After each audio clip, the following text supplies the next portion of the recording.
Praise lord. దేవుని ఘనమైన నామమునకు మహిమ కలుగునుగాక.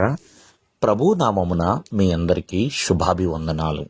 ఈ ఉదయకాలము దేవుని వాక్యాన్ని విందాం. అపోస్తుల కార్యములు 7వ అధ్యాయము 34వ వచనము. ఐగుప్తులో ఉన్న నా ప్రజల దురవస్థను నేను నిదానించి చూచితిని, వారి మూలుగు వింటిని, వారిని విడిపించుటకు దిగివచ్చి ఉన్నాను. ప్రియమైన వల్లరా, ఇక్కడ ఐగుప్తులో దేవుని ప్రజల యొక్క దురవస్థ, ఆ యొక్క అవస్థని దేవుడు చూచాడు, నిదానించి చూచాడు. ప్రియమైన వల్లరా, అంతేకాకుండా వారి మూలుగులు కూడా దేవుడు విన్నాడు. ఏంటి వారి యొక్క మూలుగు?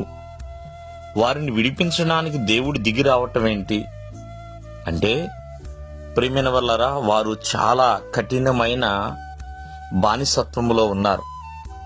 ఎంతో వెట్టి చాకిరీ చేస్తున్నారండి. ప్రియమైన వల్లరా, వాళ్ళు అలాగే కన్నీరు కారుస్తా రాత్రంతా ప్రార్థన చేస్తా. ప్రియమైన వల్లరా, మరి పగలు రాత్రి అనే తేడా లేకుండా మరి ఎంతో కఠినమైన బానిసత్వంలో వాళ్ళు ఉన్నారు. ఐగుప్తు దేశములో ఉన్న యొక్క ఫరో వారి యొక్క మూలుగులు వినలేదు, చాలా కఠినాత్ముడుగానే వ్యవహరించాడు. కానీ పరలోక రాజ్యములో ఉన్న ఆ దేవాది దేవుడు మాత్రము వారి యొక్క మూలుగు విని తన సింహాసనము నుండి దిగి వచ్చాడు. ప్రియమైన వర్లరా, అంటే వారు అంతగా కన్నీళ్లు కార్చారండి. ఈ రోజున చాలా మంది ఎన్నో రకాల శ్రమలలో ఉండవచ్చు, ఎన్నో దుఃఖాల్లో ఉండవచ్చు. మరి కన్నీరు కార్చి ప్రార్థన చేయగలుగుతున్నావా?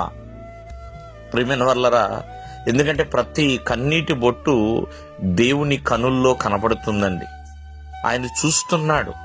బైబిల్ గ్రంథం రాయబడుతుంది, ఆపత్కాలమున నాకు మొర్రపెట్టుము. మరి ఇశ్రాయేలు ప్రజలు మొర్రపెట్టారండి.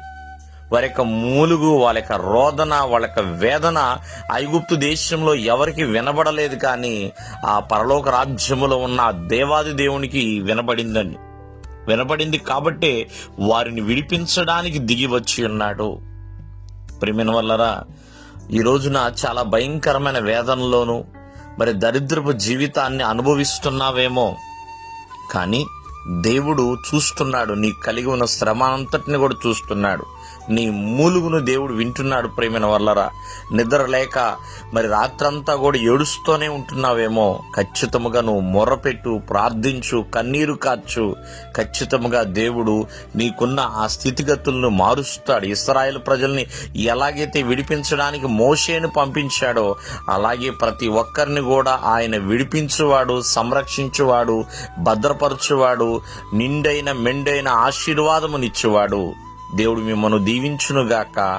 ఆమేన్.